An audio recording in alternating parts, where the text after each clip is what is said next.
અમને પૂછ્યા વગર અમારા હકની જમીનમાં જો થાંભલા નાખશો તો પછી અમે પણ હવે લડી લઈશું।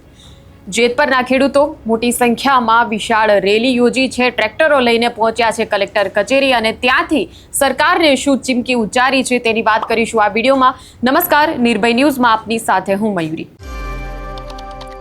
જેતપરમાં ગઈકાલે જે થયું તેને લઈને હવે ખેડૂતો જે છે તેમની માંગણી જે છે વધુ ઉગ્ર બની છે અને વધુ આક્રમકતાથી તેઓ વિરોધ નોંધાવી રહ્યા છે અને અત્યારે જેતપર અને જેતપર સહિત આસપાસના જે બીજા અન્ય ગામડા છે જેમ કે ટંકારાનું જબલપુર ગામ છે, વેજલપર ગામ છે, ત્યાંથી પણ ખેડૂતો આ જેતપરના ખેડૂતોને સમર્થન આપી રહ્યા છે અને આ તમામ ખેડૂતો મોટી સંખ્યામાં એકઠા થયા, પોતપોતાના ટ્રેક્ટરો લઈને તેઓ કલેક્ટર કચેરી ખાતે પહોંચ્યા છે કલેક્ટરને પોતાના મુદ્દાઓની રજૂઆત કરવા માટે। ત્યારે ટ્રેક્ટર રેલી જે રીતે વિશાળ યોજાઈ હતી અને મોરબીના રસ્તા ઉપરથી જે રીતે પસાર થઈ રહી હતી તેના જે દ્રશ્યો જે છે તે પણ સોશિયલ મીડિયામાં ખૂબ જ વાયરલ થયા। ત્યારે હવે આખું ગુજરાત અત્યારે જેતપર અને મોરબીના આ તમામ ખેડૂતોની એકતા જોઈ રહ્યું છે। તેમની સંગઠન શક્તિ જે છે એ સંગઠન શક્તિનો પરચો જે છે તે બરાબર રીતે હવે સરકારને મળી રહ્યો છે। ત્યારે ટ્રેક્ટરો લઈને પહોંચેલા આ ખેડૂતોએ શું કહ્યું તે પણ જોઈ લઈએ। મગનભાઈ બધા શું કહેશો જે રીતે ખેડૂતો પર અત્યાચાર થઈ રહ્યો છે અને વીજ કંપની દ્વારા જે લાઈનો નાખવામાં આવી રહી છે, આજે ટ્રેક્ટર રેલી યોજવામાં આવી છે, એમાં જે વીજ કંપની છે એ અત્યારે જે સાંભળ્યું કે ખેડૂતોનું કેવું એવું થાય છે કે અમારા હકની જે જમીન છે એમાં અમને પૂછ્યા વિના અને કંઈ વળતર કે કાંઈ કયા વિના એ અમને આ રીતે અને બાકીની જે પરેશાની 2-5 દિવસ જે થાય છે પોલીસ દમન એ તો યુવા વર્ગ ઉપર તો બરાબર છે, પણ બહેનો ઉપર એવો પોલીસ દમન થયો કે બહેનોને હોસ્પિટલમાં દાખલ કરવા પડ્યા। એટલે આ રહેમ કંપનીવાળા બેઠા બેઠા એને ખ્યાલ હશે કે નહીં હોય, પણ ગવર્મેન્ટે જોઈ અને આના નિવેડા માટે અને ખેડૂત મિત્રોની સાચી માગ છે એ માટે સરકારે ખેડૂત તરફી વલણ લઈ અને ખેડૂતોને જે એમની માગ છે પૂરી કરવા માટે પ્રયત્ન કર્યો। મારું નામ જીતુભાઈ પટેલ છે। આજે ખેડૂતો આ આવેદનપત્ર આપે છે, ટ્રેક્ટર રેલી શું માંગને લઈને? માંગ સાહેબ બધાને ખબર છે, છેલ્લા ઘણા સમયથી હેવી વીજ લાઈનો જે આ ખેડૂતના ખેતરની માલી પર વીજ પોલ ઊભા કરે છે એનું જે ખેડૂતને વળતર આપવાનું હોય એ વળતર આ લોકો કાંઈ પૂરું આપતા નથી, જંત્રીના ભાવ મુજબ વળતર આપે છે તો એ વળતર ખેડૂતોને માન્ય નથી। આજે મોંઘા મૂલ્યની જે જમીન છે એ જમીન પાણીના ભાવે વેચી અને ખેડૂતોના ખેતરોમાં જે પોલ નાખવામાં આવે છે એના અનુસંધાને 3-4 દિવસ થયા તંત્ર સામે અને કંપનીના અધિકારીઓ સામે જે ખેડૂતોનું ઘર્ષણ થઈ રહ્યું છે અને 2 દિવસથી આ જે ઘર્ષણ હતું ગઈકાલે જે મહિલાઓ ઉપર અને ખેડૂતો ઉપર અત્યાચાર કરવામાં આવ્યો, લાઠીચાર્જ કરવામાં આવ્યો છે એના અનુસંધાને તંત્રને અને કંપનીને જાણ કરવા માટે આજે ખેડૂતો બોડી સંખ્યામાં ટ્રેક્ટર રેલી લઈને કલેક્ટર ઓફિસે આવેદનપત્ર માટે આપવા આવ્યા છીએ। કેટલા ખેડૂતોના ખેતરમાં વળતર એટલે કેટલું વળતર આપે, તમારી માંગ કેટલી?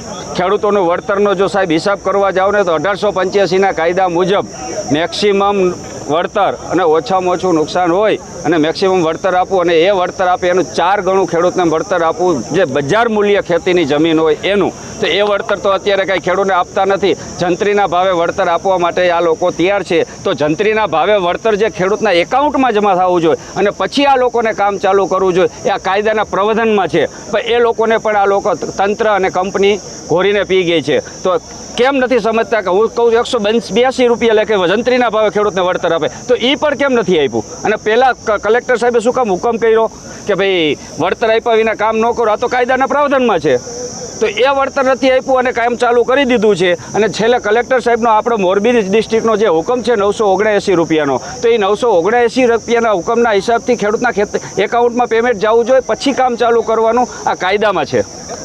શું નામ આપનું? દિલીપભાઈ, નવા દેવળિયા। દિલીપભાઈ, જે રીતે વીજ કંપનીઓ દ્વારા લાઈન નાખવામાં આવી રહી છે અને જે ખેડૂતો સાથે પોલીસનું ઘર્ષણ થઈ રહ્યું છે, આજે ટ્રેક્ટર રેલી યોજી છે, શું કહેશો? હવે આને ઘર્ષણ ન કહેવાય, મારવા જ આવે છે અને પૈસા લઈને આવે, ભાડે આવ્યા છે બધાય, એટલે એ ભાડે આવ્યા છે ને એના માટે અહીંયા આવવું પડે છે। બાકી રોડ ઉપર કાલે અમે અમારા વિરોધ માટે, કારણ કે 1 રૂપિયો આપ્યો નથી હજી અને લુખાગીરી જ કરે ચોખ્ખી, અને નેતા બધાય બસ દાડો એક હનુમાન દાડો એટલું આવડે છે એટલું કંઈ નીકળી જાય છે। જ્યાં રજૂઆત કરવા જઈ અહીંયા એમ કે થાંભલા વિશે બોલોમાં, તો શેના વિશે બોલું? મકાઈ નથી ઉગતી એમ કેવું, મગફળી નથી ઉગી એમ કેવું શું એને? ઘરના ખેતરમાં પ્રાઇવેટ મિલકતમાં જે વસ્તુ આપણી આવે એનું વળતર નહીં માગવાનું શું એના આગળ? એને એમ કહેવાય કે 2 ઇંચ વરસાદ કરી દે એમ, ઘરના ખેતરમાં થાંભલો આવે એના પૈસા તો માગવાના જ અમે. હવે એ ધોકા લઈને આવે તોય ભલે, બંદૂક લઈને આવે તોય ભલે, એની બીક નથી. કાલ ધોકા માર્યા, આજ કદાચ બંદૂક લાવે, બીકનો પ્રશ્ન જ નથી. પૈસા જોઈએ, કેવી રીતે દેવાય એને નક્કી કરવાનું. ન નક્કી કરી શકે તો કેવી રીતે લેવાય એ અમારે નક્કી કરવાનું. આ 6ઠ્ઠી વાર કલેક્ટરમાં આવ્યા, પહેલી વાર નથી. આ કલેક્ટર બદલી ગયો, આ બીજો આવ્યો, આવા તો કંઈક બદલી ગયા. જેને લખીને દીધા વળતર એ કે સાહેબની ભૂલ થઈ ગઈ. હવે આમાં ભૂલ કેની થાય છે, શું થાય એ જ અમને ન સમજાતું. હવે લેવાના છે પૈસા, એને કેવી રીતે દેવાના, અમારે કેવી રીતે લેવા એ અમારે હવે નક્કી કરવાનું. ટંકારા તાલુકાના જબલપુર ગામથી ભાણજીભાઈ ફેફર. હું બાપદાદાથી મારી જમીન છે.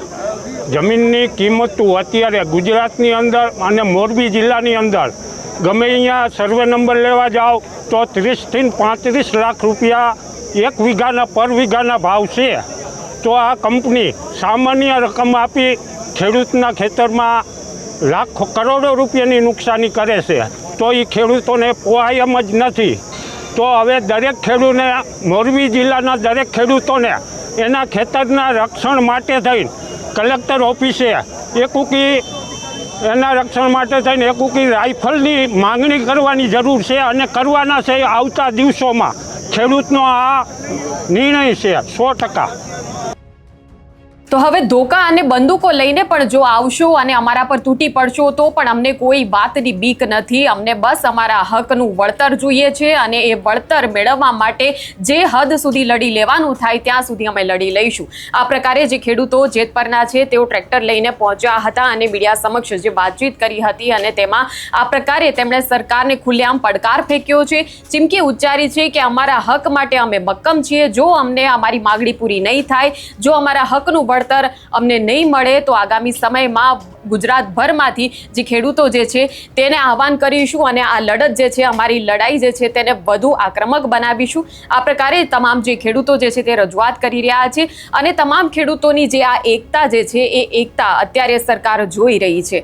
એ ખેડૂત જે છે એ એની માંગને લઈને જ્યારે રસ્તા પર ઉતરે ત્યારે તેની સાથે આખું ગામ જે છે એક સંપ થઈને તેની લડત માટે તેની સાથે તેની પડખે ઊભું રહે છે. ત્યારે હવે આ માંગણી જે છે ફક્ત જેતપરના ખેડૂતોની નથી રહી. જે રીતે તમે જોયું કે ખેડૂતોએ જ્યારે મીડિયા સાથે આ વાતચીત કરી છે ત્યારે તમામ જે છે એ ખેડૂતો, અમુક લોકો કે જે વેજલપરમાંથી આવ્યા, અમુક લોકો જે છે કે જે મોરબીના ટંકારામાંથી આવ્યા હતા, તેની આસપાસના ગામડામાંથી આવ્યા હતા, જબલપુર ગામમાંથી આવ્યા હતા. તે એક ખેડૂત જે છે તે એવું પણ કહી રહ્યા છે કે ભલે એમના ખેતરને અસર નથી પણ ફક્ત સમર્થન આપવા માટે આ વિશાળ ટ્રેક્ટર રેલીમાં પોતે તેઓ જોડાયા છે.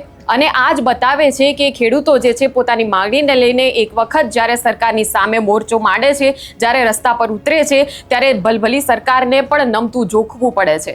ત્યારે હવે આ મુદ્દે જે છે ખેડૂતોની સંગઠન શક્તિ જે છે તેને લઈને હવે સરકાર આગામી સમયમાં શું નિર્ણય કરશે તેના પર નજર રહેશે. આ મુદ્દે તમારું શું કહેવું છે તે કમેન્ટ સેક્શનમાં અમને જણાવશો અને આ પ્રકારના વિડીયો માટે આપ જોતા રહો નિર્ભય ન્યૂઝ. અમારી ચેનલને લાઇક, શેર અને સબસ્ક્રાઇબ કરવાનું ભૂલશો નહીં. નમસ્કાર.